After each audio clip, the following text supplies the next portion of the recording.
Hello, this is Owen Flanagan here at Duke University. I'm a professor of philosophy in the department here.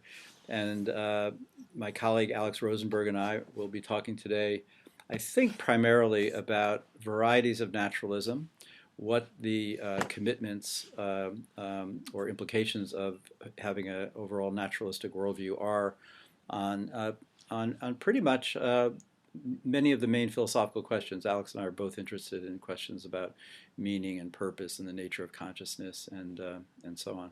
So let me introduce my colleague Alex. Right, thanks, Owen. Naturalism has a fairly easy, although perhaps controversial definition, or at least one that gives hostages to fortune.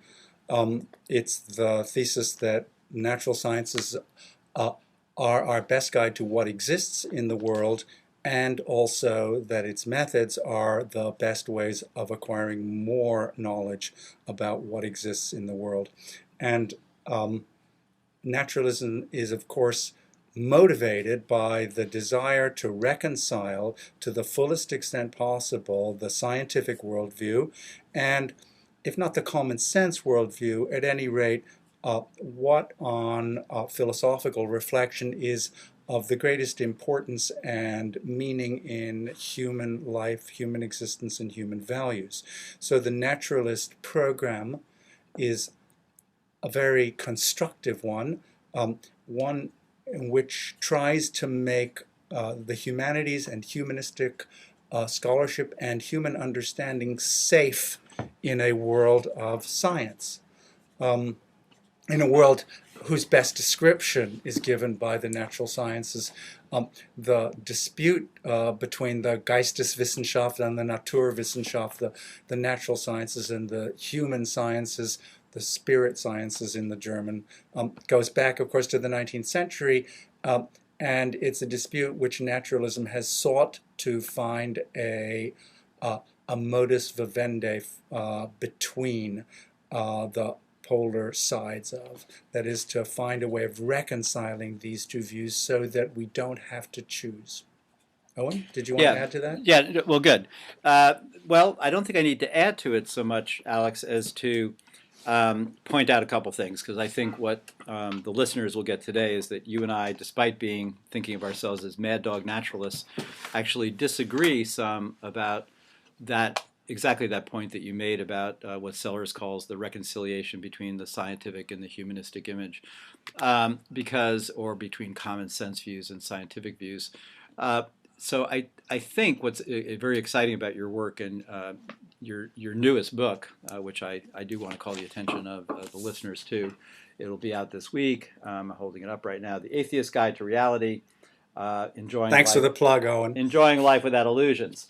Now, this is a very exciting book because uh, some people will no doubt accuse Alex of being a mad dog naturalist, because I take it, Alex, in the book, you just define naturalism as involving the commitment to natural science being the best way to find out about the world.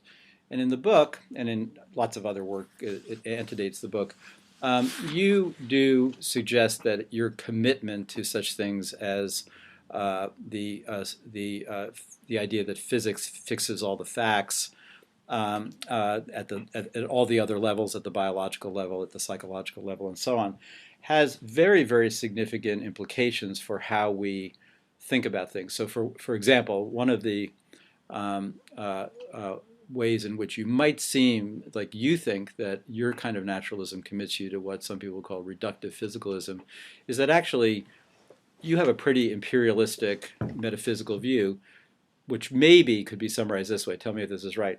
What there is and all there is are bosons and fermions. That's fair. I can't shrink from that. It's certainly what I say in the second chapter of the book you very kindly held up to show the readers or the viewers. So So, now, oh, go ahead. You go. well, it's true that my views are um,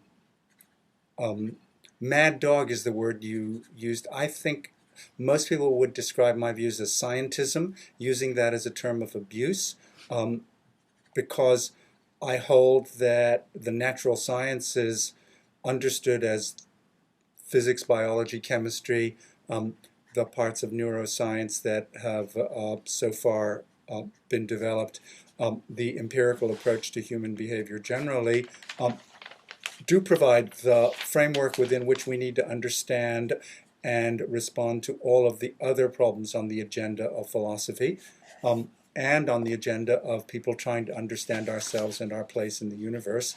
And I think all naturalists accept that view, and the difference between me and other naturalists is that I have a distinctive and perhaps reductionistic, but not eliminativist view about the relationship of the sciences to one another and the role of physics ultimately in organizing the rest of the sciences.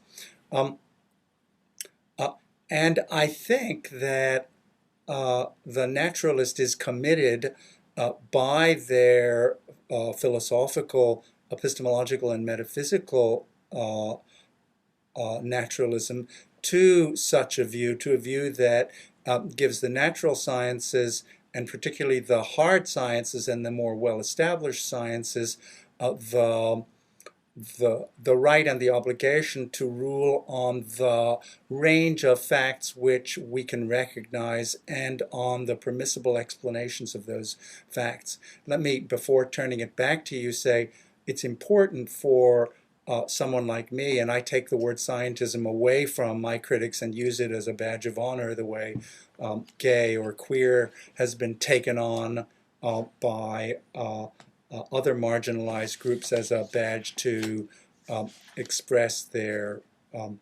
views, that we scientific reductionists don't hold that there aren't human feelings, there aren't human thoughts, there aren't human values. What we seek to do is to show that they can be accommodated by, understood by, explained by, and thereby underwritten by the natural sciences.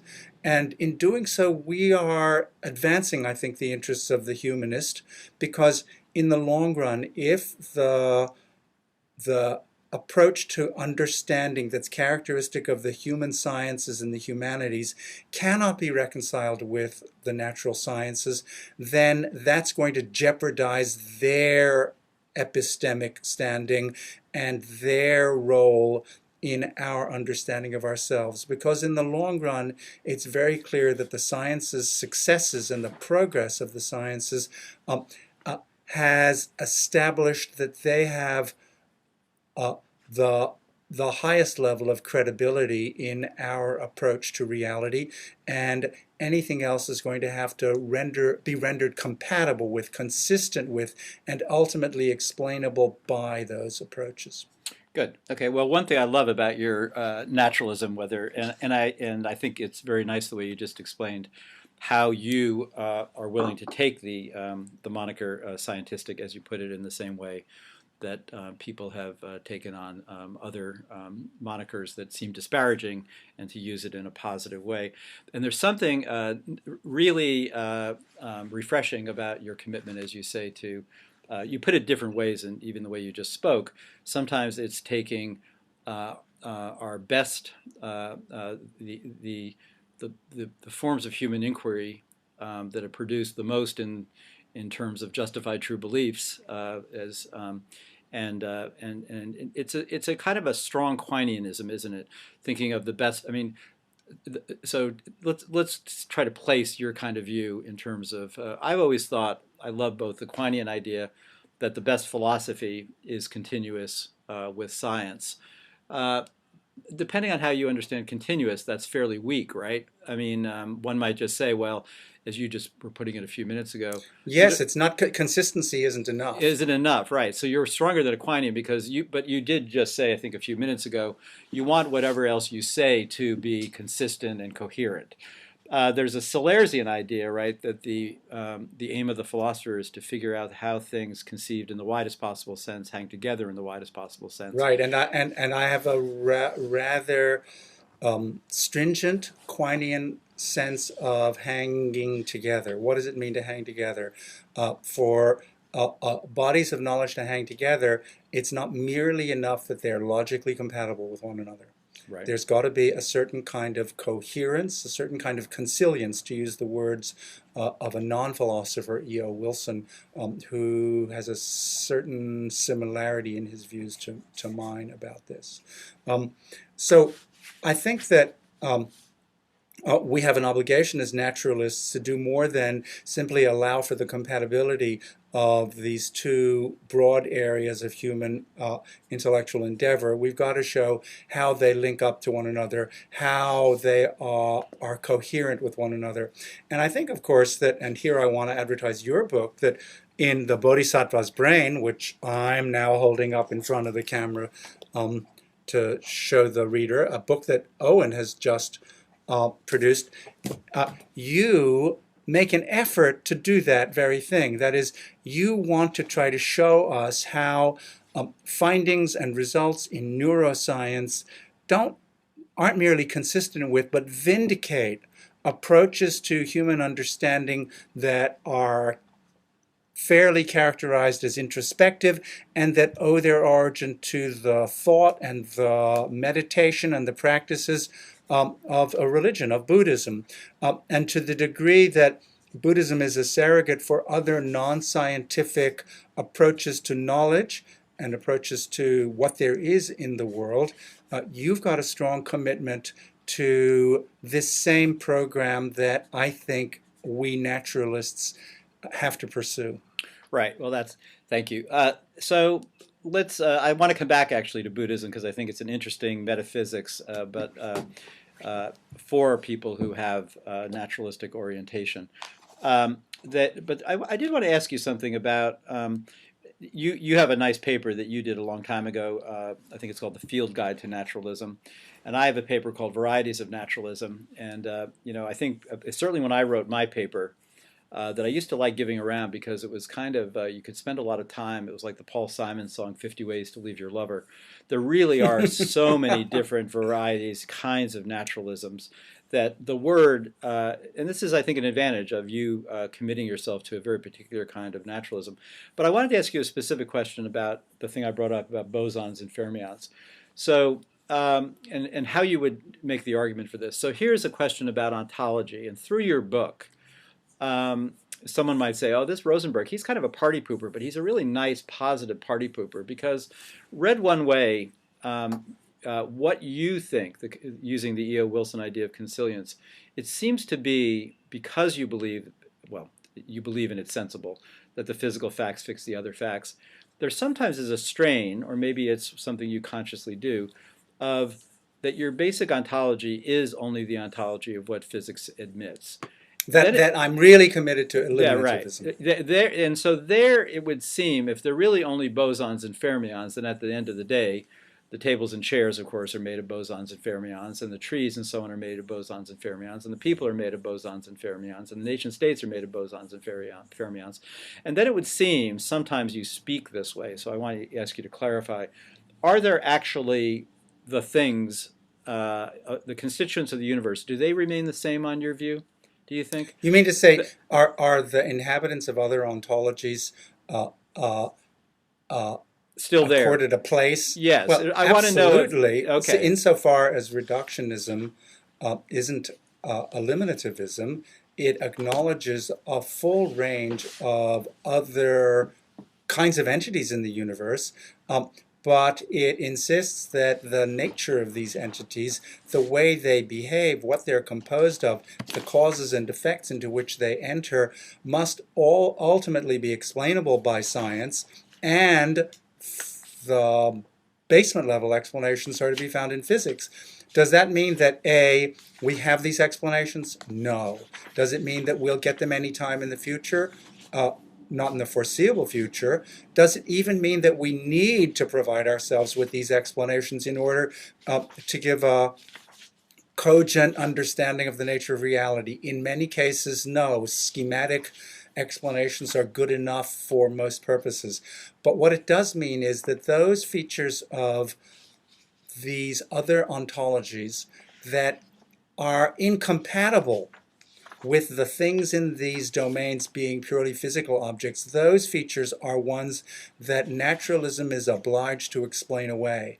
Now, naturalists, and here I'm going to reach for another one of your books, The Really Hard Problem, okay? The title that you uh, use uh, uh, acknowledges the fact that the really hard problem for us naturalists is to give an account of meaning and of meanings that shows how linguistic meaning and the human values that we focus on in organizing our lives are more than merely compatible with, more than merely logically consistent with the the laws that describe the universe as bosons and fermions bumping into one another and thickening and thinning out fields of force. So I think for us naturalists, the really hard problem is, as you say,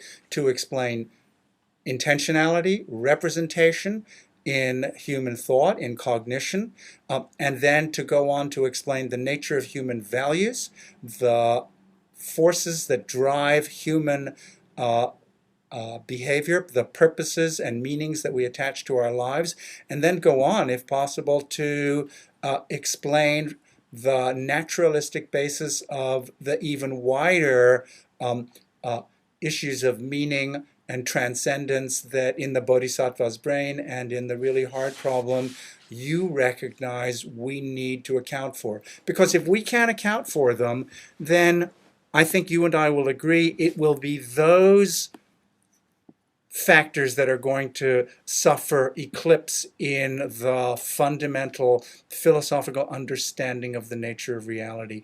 It's not that the failure to reconcile meaning and thought and representation and moral value and human purposes to science is going to jeopardize science. On the contrary, it's going to jeopardize our human understanding of ourselves. And that's what makes the subject so urgent. And of course, I think that the differences between you and I is that you see the cup half full and I see the cup half empty.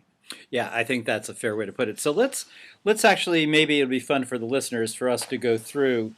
So I think what we have out so far is this view, which I think I share, that physics fixes the facts at all the other levels.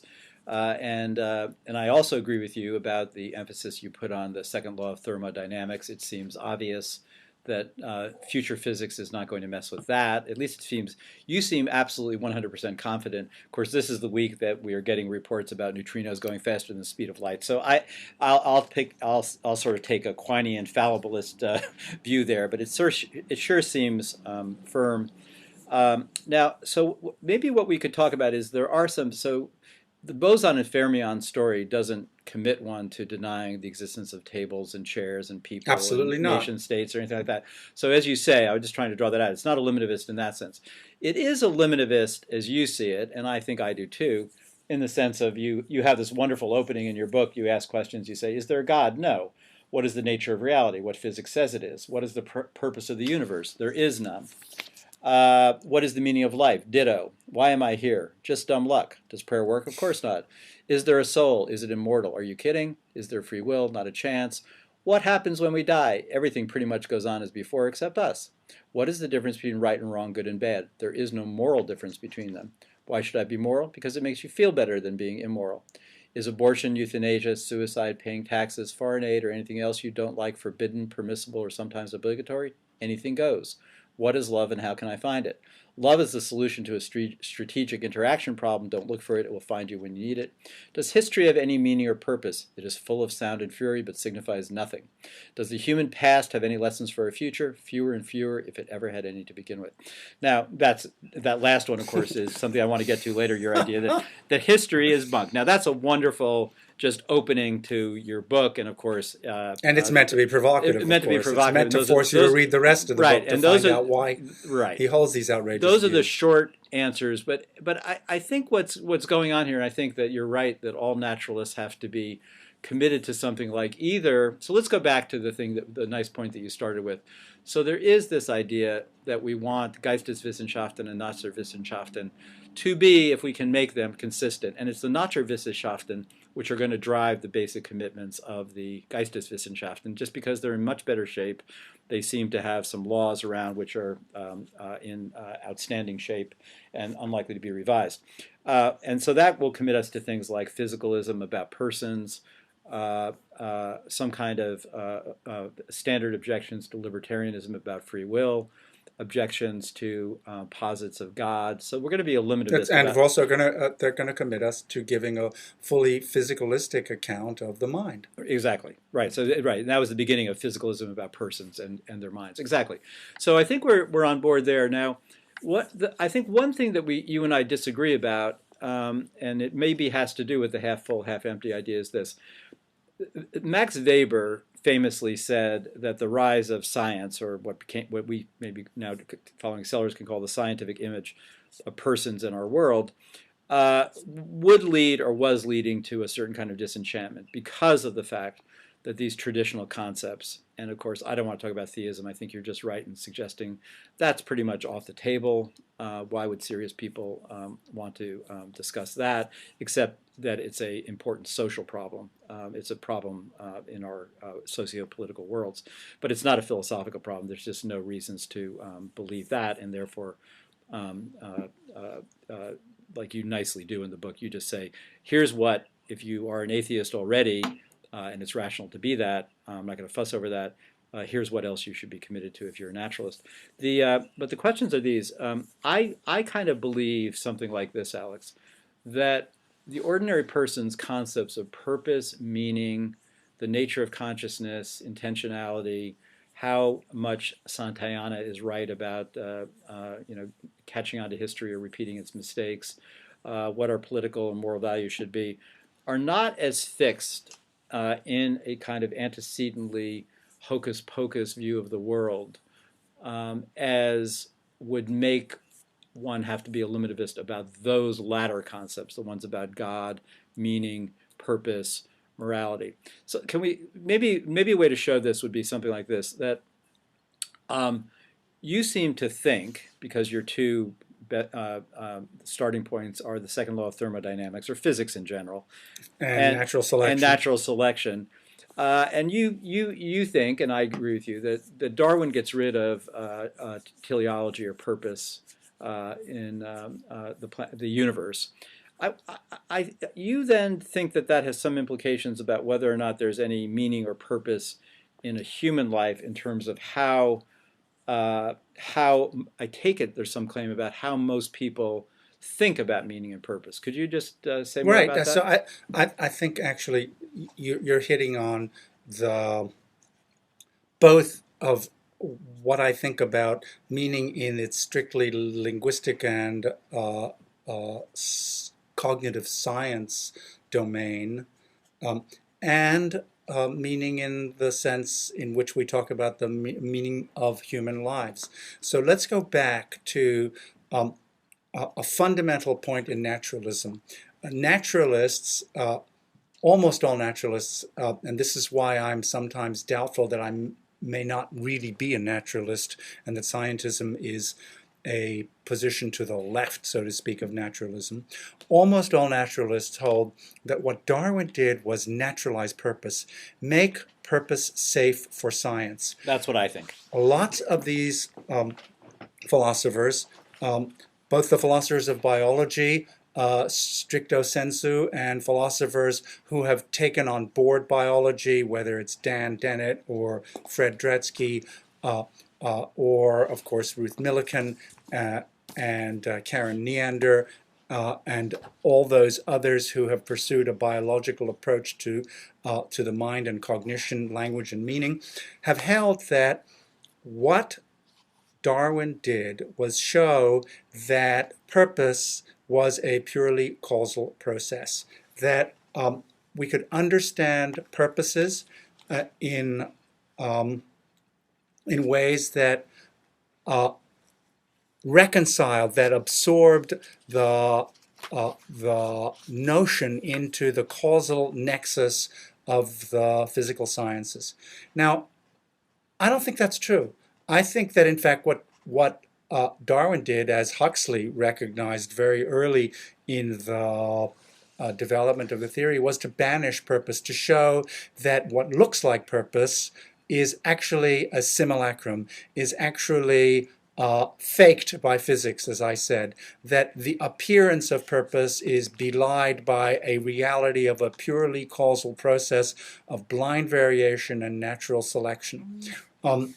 Or in fact, environmental filtration. Now, I don't think in our conversation here I could uh, uh, establish all of the reasons why I think, in fact, that Darwin banished purpose as opposed to naturalized it. But that debate is the core issue, I think, that we naturalists have to settle. And the reason is this. Suppose I'm right. Suppose what Darwin did was banish purpose and show that all purposes, all apparent purposes, are the illusory result of the operation of blind variation and environmental filtration. Well, that's going to go not just for the adaptational designed appearance of the biosphere, it's also going to go for purpose wherever it is found, whether in human thought or in human agency. Okay, the illusion that we have from introspection that our thinking is purposive has got to be as much of an illusion as our illusion that the fitness of things to their environment or organisms to an organs to an organism is itself a matter of purposiveness. And if we carry that forward not only in cognitive science, but also into understanding the purpose-driven life, to use Rick Warren's expression, we'll inevitably come to the conclusion that even that is an illusion, perhaps an evolutionarily useful illusion, but one which we've reached the point in the development of science where we can recognize its illusory character. Okay, good. So that I'm glad you were drawn out more on that. So here's another possibility, and I hadn't thought of this before in our many discussions about things. Maybe so you think with, and I do agree with the analysis of genuine purpose in the way it might have been meant in theories about God's plan for the universe and final causation. That looks like that just goes. That's gone with Darwin's theory, that sense of purpose. But here's a possibility that not all the other senses of purpose are the same concept, but that they're homonyms that may or may not have roots in the same concept. So here's what I have in mind. There does seem to be this move that many naturalists make, like, for example, I make it, between giving up on any more than metaphorical meaning to the universe having purpose in terms of either an Aristotelian natural teleology or a divine plan. That just is out. Now, what about the question of when a person asks, my aim or my purpose is to get to Chapel Hill this afternoon? Now, your suggestion is that we have to, at certain points in the book, you suggest that that conception of purpose or aim or has got to go too. Now, I don't see why that would be the case, nor a third meaning, which is that I seek to make my life one that has personal meaning to me, is purposeful, not in the Rick Warren sense, because that's tied up with a whole Weltanschauung that I wouldn't accept. So let me articulate those other two senses, which I think are somewhat independent. So many people have this view of consciousness as a kind of scenario planning. So that what Owen does when he wakes up on a day that he has to go to Chapel Hill is maybe look at his iPhone, or the iPhone buzzes him and says, in several hours you're going to Chapel Hill. And then when I start to drive, there's at least short-term plans in the kind of Bratman. There's a plan. There's an Right. I load up an intention or a plan, and it has a name, and the plan requires me to get to Franklin Street to go to the talk over Right. at Carolina. Mm-hmm. Now, that seems like one of those explanandum that's just kind of there, that humans do that. And given the kind of history and memory we have and the way the brain works as some kind of representational system, I'm not suggesting that we know how it represents. You're skeptical that it could represent in anything like the common sense view, and I share a lot of your skepticism about that. But that seems a kind of purpose or planning or aiming that humans do, and that we could give a purely Darwinian explanation of how we do it. Go But ahead. Owen, if you already admit that we can give a purely Darwinian explanation of the appearance of purpose, and you go on to say that there's no purpose in Darwin's conception of reality, then in effect the Darwinianization of an account of human purposes of even the pedestrian kind that you've just described ends up being eliminativist. Now, that, of course, is the line that I try to pursue in and to fill out the details of in my book. And I recognize that ab initio it's deeply, deeply implausible and counterintuitive.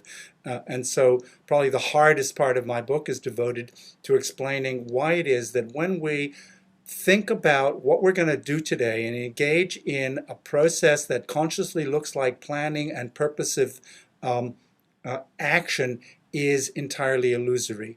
It takes 3 or 4 chapters of my book to try to show it, but I think that we're obliged to give an account of the illusory character of the literal claim that we engage in purposive behavior if, as naturalists, we're committed with Darwin to the denial that there are any real purposes. Now, you can certainly use purpose in any number of different meanings, and you can certainly talk metaphorically. You can, as David Hume, I think, said, talk with the vulgar while speaking with the learned. And in that respect, of course, my views aren't eliminativist. I'm not eliminating the talk, but I am eliminating or arguing that we need to eliminate the reality. And it goes on from the denial that we can have real representation of sentential attitudes, of propositional attitudes in which our neurons actually contain statements with meaning, okay, to the further claim that since there are no such statements with meaning contained in the neurons of our brain, therefore the behavior that our brain guides cannot strictly be described as purposive. Of course, it's adaptive, and it's adaptive to the local economy of nature in which our bodies find themselves, and to the local economy of our brain, of the information stored in our brain. But that information, even stored in our brain, isn't propositional or sentential, and we've got to give, as naturalists, as scientists, an account of the nature of those processes, or those apparently purposive processes, both within our brains and outside of it, that makes no commitment to real purpose.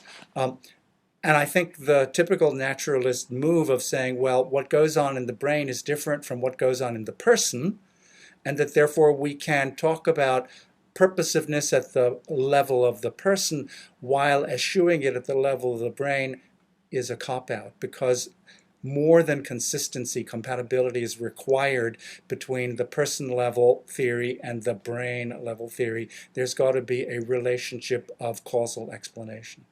Okay, And, so that, and I think, in the really hard problem, you face that fact squarely, okay? But I think neither in your work nor in that of other naturalists do I find the kind of theory that actually discharges the promissory notes that we as naturalists have.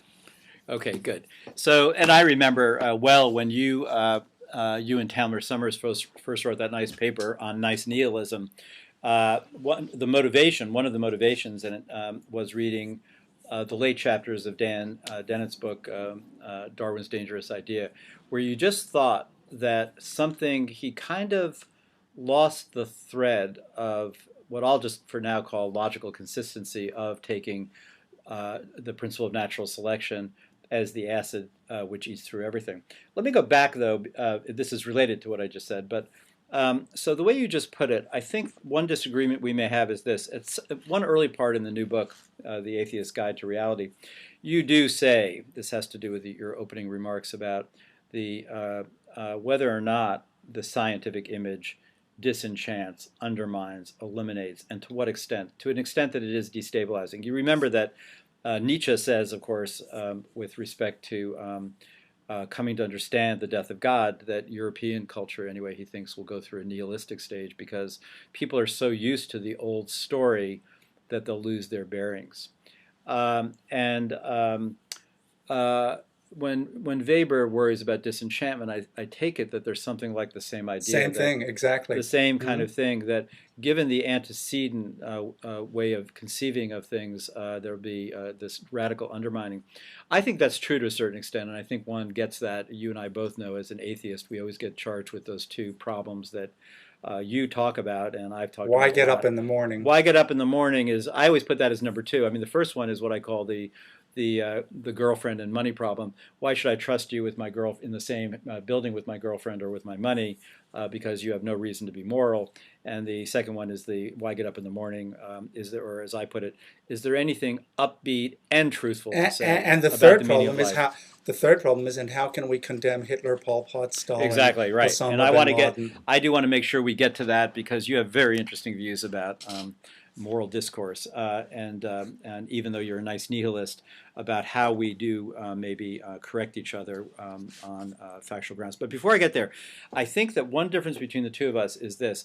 I actually think that the cultural views about meaning and purpose and significance of life, the nature of morality, are much less fixed. And I think sometimes you make the mistake of taking your views from, so you think that there's actually a strong thread of consistency in the way purpose is used or meaning is used when someone talks about the meaning and purpose of what there is, in the sense of and linguistic God's meaning. creation, linguistic meaning and existential meaning. You think that they're being used in the same way. I'm less clear that they are. So I think, for example, with respect to, I understood what you just said about intentionality or meaning, and you have very nice points to make about the debate about between Searle, for example, and other people about what systems have derived intentionality and what systems have intrinsic intentionality. You think that the scientific view of things is that no things have intrinsic intentionality, so that's not going to be the and therefore there's no derived intentionality either. And right, and so then you make the move to no derived intentionality.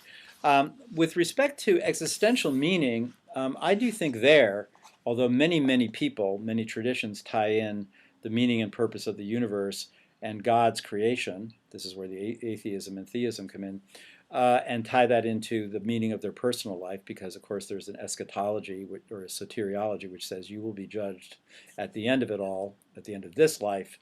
And of course we have to give up in posits of immortality, of God shoring up meaning and that sort of thing. I do think nonetheless that there are plenty of atheists, myself included, who wonder and worry about what can we say about the meaning and significance of this life. And there we're using the concept of meaning to mean something like what you might call having fun, but we might call something like doing our best with the equipment we have to live a life that we judge to be of significance, to matter. Right, that's a very good way of putting it, and I think my nihilism is, or nice nihilism, and my reductionism, and here eliminativism about real purposes, is so severe that I am not going to be able to help myself to those ways of talking. That is, I think that when we think about the meaning of our lives, thinking about organizing our lives in such a way as to accord them some kind of value to ourselves and satisfying personal fulfillment, okay, that all of that is an introspective illusion that is produced by bosons and fermions, by neurotransmitters, by somatic gene expression, by what's going on in our brain, and that it is the result, in some cases epiphenomenal, in other cases with causal consequences, of a purely blind play of blind variation and environmental filtration operating in real time in our brains throughout our lives.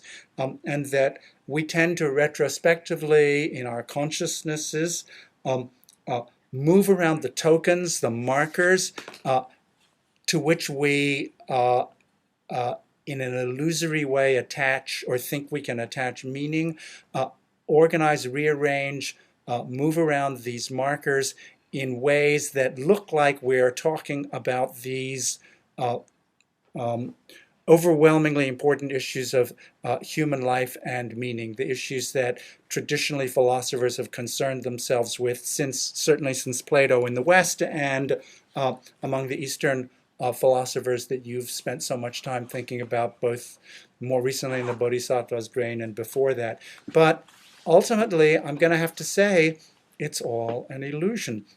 But it's an So, illusion that has been so strongly selected for that by and large, most of us are within 2 standard deviations of the mean of a happy, normal life of, as you say, fun. You can, I call it yeah. fun. You can call it, and other people will call it significant, happy flourishing uh, uh, in uh, uh, in the biosphere in which we have found ourselves. And you and I and most other people are fortunate that we do flourish. And the explanation for why we do so is to be found in biology, in natural selection. And the explanation for why in flourishing we trick out the lives we lead by the descriptions, the propositional attitudes that uh, amount to a statement about the meaningfulness of our lives, that is also to be explained largely as illusory by um, modern science. That's the sense in which I think that naturalism um, ultimately cannot solve the problems of philosophy, the what I call the persistent problems, in ways that are entirely satisfying to the naturalists themselves and to those people who the naturalists think we can leave the worldview of as we found it. Okay, good. So I would just call your attention back to the reason I asked the question at the very beginning about, so the Rosenberg ontology is fixed in the first Bosons instance and fermions. by boson. I mean, it's fixed in the first instance by what there was when the cosmic coincidence occurred. Maybe it was the first one in the multiverse, as you put it. By the way, the people like the Buddhists are very much committed to the same kind of view. They have no trouble with infinite regresses No. of cosmological sorts. There's an idea of impermanence. There's a conception of no self. This is one reason why I was attracted to Buddhist metaphysics, minus what I call the hocus pocus.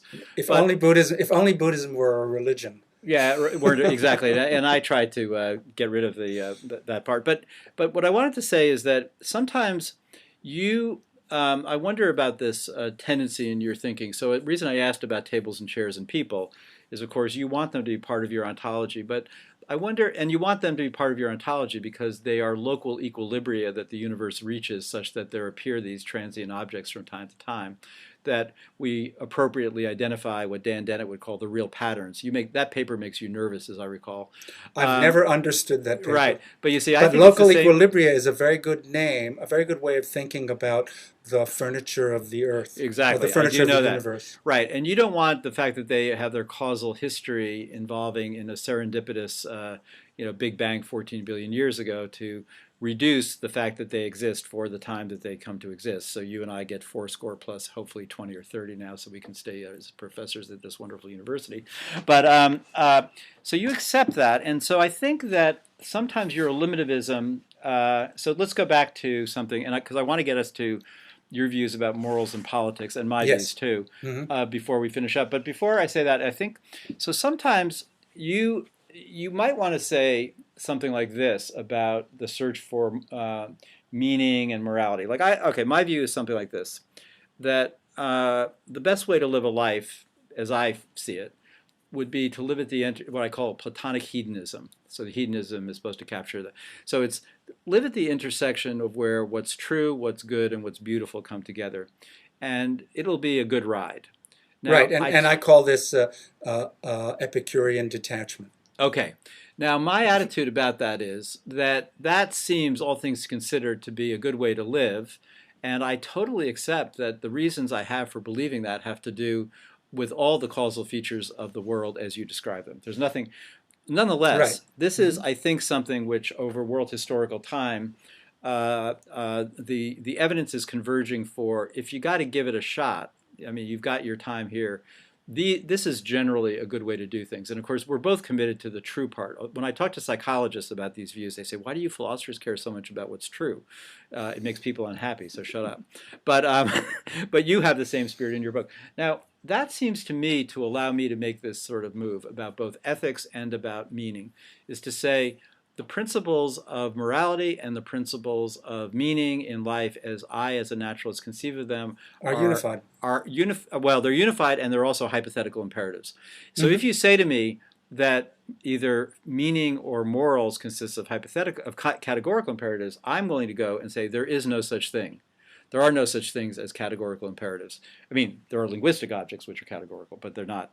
What there are hypothetical imperatives, and So this is why. this looks like a way of putting the differences between our views as the glass half full and the glass half empty. Maybe it is. This But is what I I'm think, getting back to. but here's why I think that that's too sanguine a view about how to reconcile um, science and human values in the sense in which you want to do. Um, you uh, uh, it's not enough for you that the that there are hypothetical imperatives about how to flourish.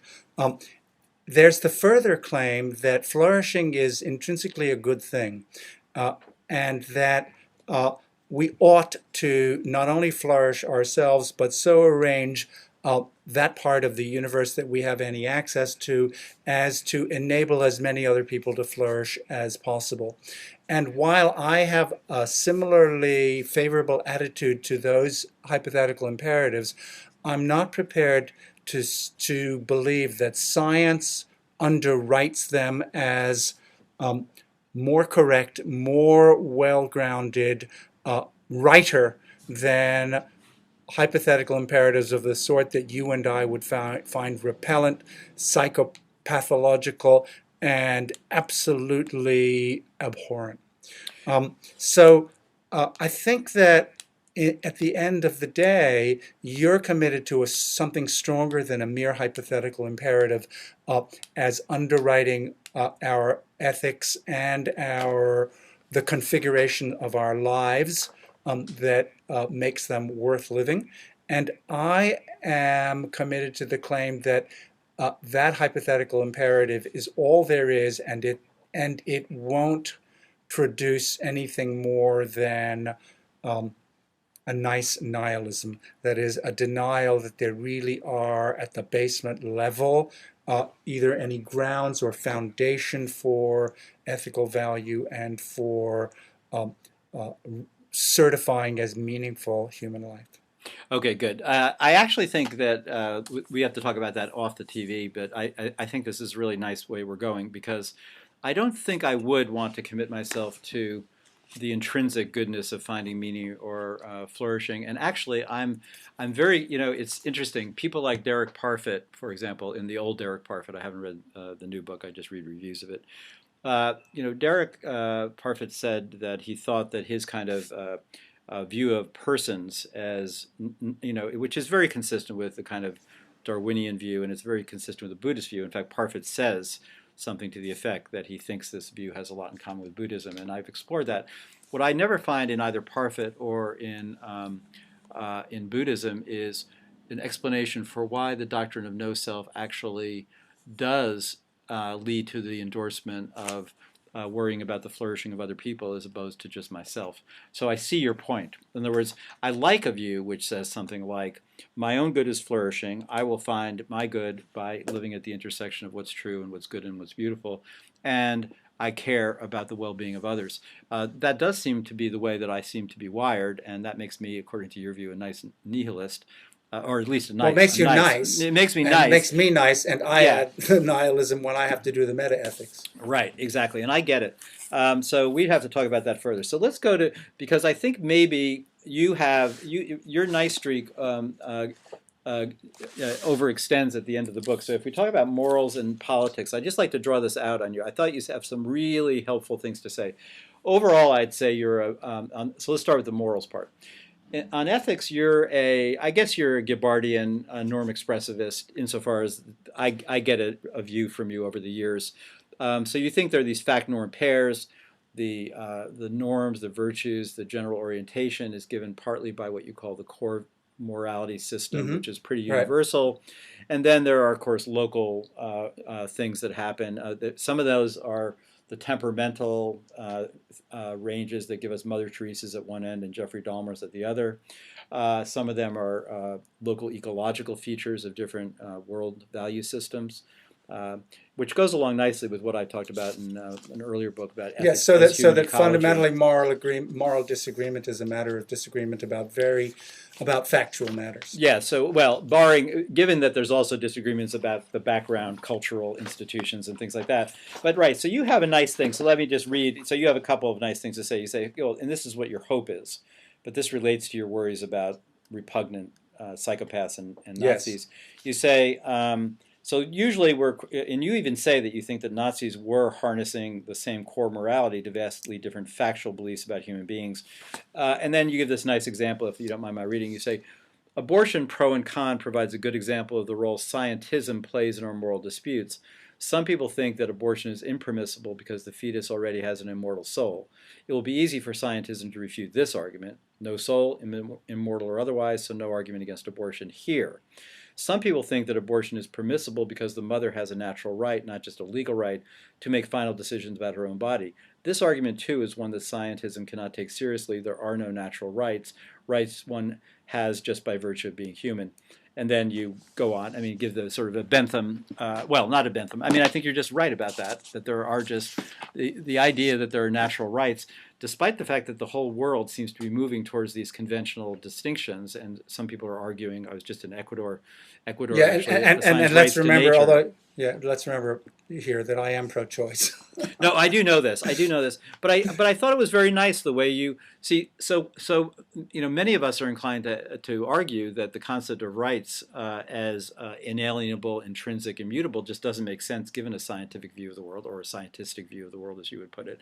Now, whether or not this relates to also the semantics of words like meaning and purpose and so on that we discussed earlier, whether or not there's a sense in which, for example, contractarians will say, oh, we don't mean rights in that sense, but we mean that there's an agreement among people that are going to set these constraints.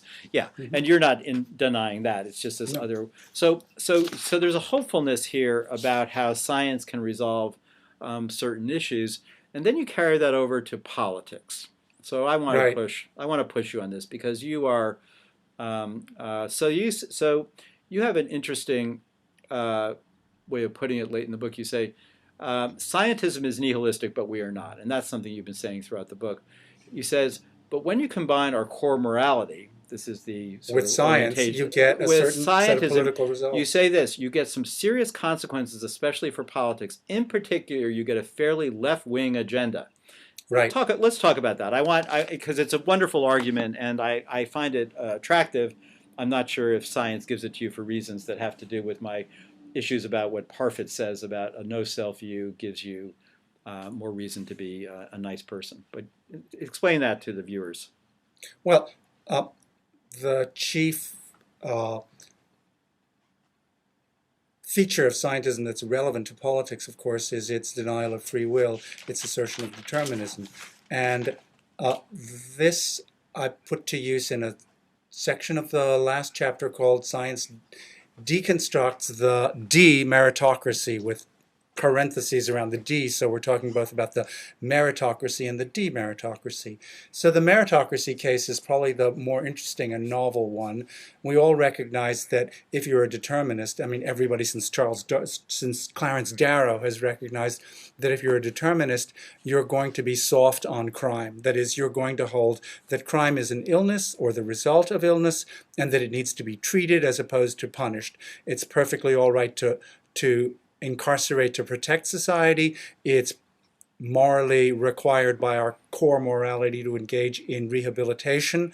But retribution and punishment for its own sake is completely undermined by the absence of real moral responsibility. And that, of course, is incompatible with determinism, at least on the view that I develop. But now the interesting thing is deconstructing the meritocracy. Core morality tells us that you have a right to what you've earned, and that desert should govern outcomes, where desert means not what you eat after dinner, but what you deserve as a result of your own free choices. But of course, if there are no free choices, if our actual choices, our actual decisions are causally determined, then no one who has acquired a substantial income or body of wealth has earned it, since earning it requires that you did so as a result of your own equally earned ambitions and talents. And determinism rules out that we earned our ambitions and our talents and the psychological makeup that led us to exploit them to produce wealth or income. This is an even more radical point than the one that Elizabeth Warren made lately when she pointed out that the rich entrepreneur may have built his factory and acquired a great income, but he did so by sending his products to market on roads that we built, hiring people that we educated, and protecting his factory from fire and crime by police and firemen that we trained and paid for. This is an even more radical view that since nobody deserves anything, desert requiring free will, that therefore the distribution of wealth and income in our society cannot be justified by right and has to be organized, at least in consistency with core morality, on other considerations. Now, this in itself is not an argument against the free market. We have good scientific reasons for thinking that the only way to organize society in such a way as to give people incentives to produce the largest quantity of what people really want is the free market. And the free market, unfortunately, controlled by government, inevitably produces inequalities owing to differences in ambitions and talents. And so, of course, if ambitions and talents aren't things that people have earned by their free choices, core morality requires us every so often to interfere with the free market and level the playing field. And that's the sense in which I think that the agenda that science imposes on core morality is a left-wing one. Good. So here's a couple of just concerns about the argument, not about the politics. We do know that Americans are big luck deniers, the biggest luck deniers in the world. That's right. This is and lottery ticket buyers too. Exactly right. And what you've just taken us to are just very important moments in the history of late 20th century philosophy, in discussions in Bob Nozick's incredibly important book, Anarchy, the State, and Utopia, and which rests on the sort of Lockean proviso, right? About, correct. On the idea that we can, by mixing our labor with nature, earn its right, products. Right. Because, of course, and it connects up with a certain worldview where God has given man dominion and things are gotten freely and all that. So, but you notice how this goes back to the way I want to connect it up with some of my concerns is this, that Nancy Sherman years ago told me that, I talked about how when the prisoners escape from Plato's cave, they see the sun. And then the way I remembered it is that they go back into the cave to bring the other people out. They're immediately motivated when they see the good to want to go back and help everyone else out. And she pointed out to me that actually one translation anyway says that their necks were turned. They were forced to go back. That seeing the good wasn't sufficient motivation to want to care about everyone else.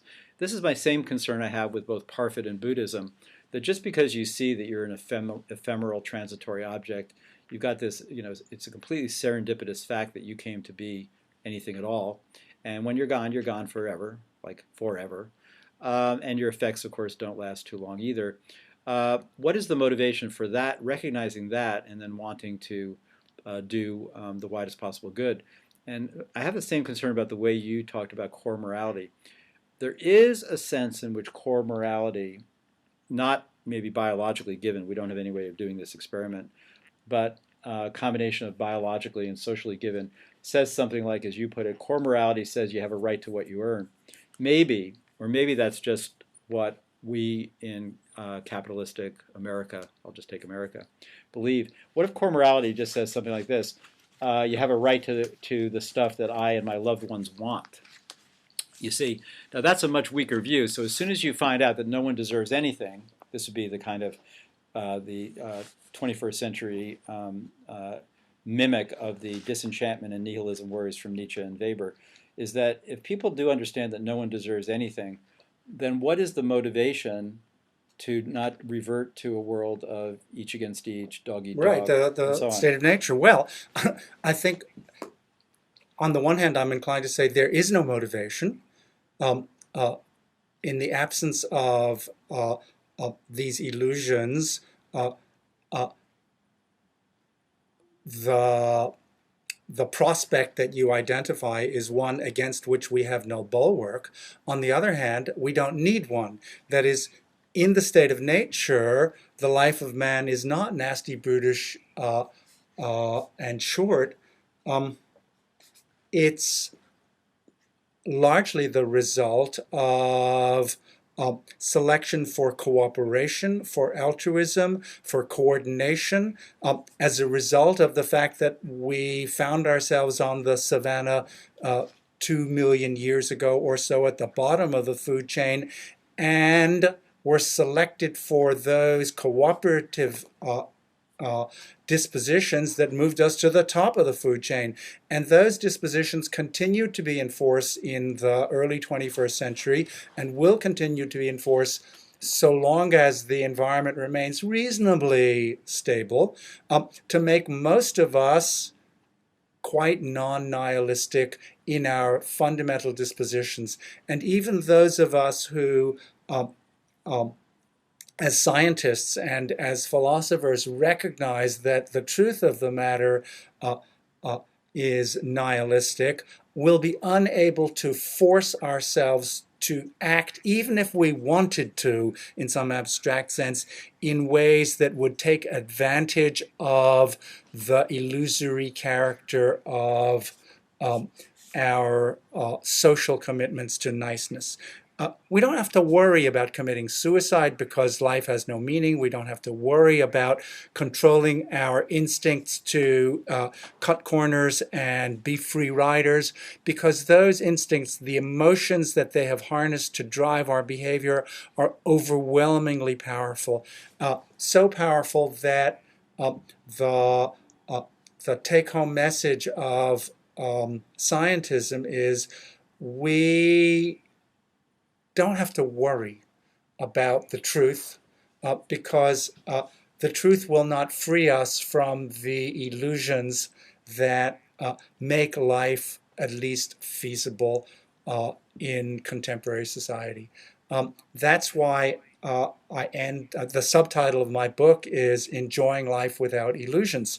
Um, uh, Even when we recognize the illusory character of the drivers of human social life, we are going to be unable to do enough about them to endanger ourselves or anybody else. And that's a good thing. Right. I don't know if we have any time left. I don't see on my screen how much time we have, but Now we've been talking for an hour and 3 minutes, Owen. all right. So And I guess that's where we have to stop then. I do have some questions I want to ask you, and your the viewers may be very interested. You have lots of things to say about. I teach philosophy of literature, as you know, and you have things to say about how you think that really literature and possibly history. Well, you do say this about history, aren't separate tracks from, say, psychology, neuroscience to understand human nature and persons. They're kind of a fun ancillary activity that humans engage in. But I guess we don't have time to do that. The people will have to right, go and read your book. but if people are interested, they can go to a couple of the entries in the Philosopher's Stone on the New York Times website over the last few weeks, in which actually these very matters are discussed by a professor of literary criticism attacking me. And maybe, Owen, you'll get a chance to stick your oar in as well, because I do have to say that among naturalists who have taken the agenda and the obligations of naturalism seriously, you're the one who has done most to make the program a cross-culturally, comparatively relevant one that doesn't merely talk to the tradition, the narrow tradition that starts with Plato and Aristotle and carries on to Dennett and Nozick, Kripke and David Lewis, but also includes the Dalai Lama, the work of Chinese and Indian thinkers who certainly are more reconcilable with naturalism than probably the religious tradition of the Abrahamic religions. So thanks a lot. I look forward to This was arguing fun. about these things off camera when we turn off, and perhaps on camera if people haven't had enough. Thanks, Great, all. Alex. Thank you. Bye bye.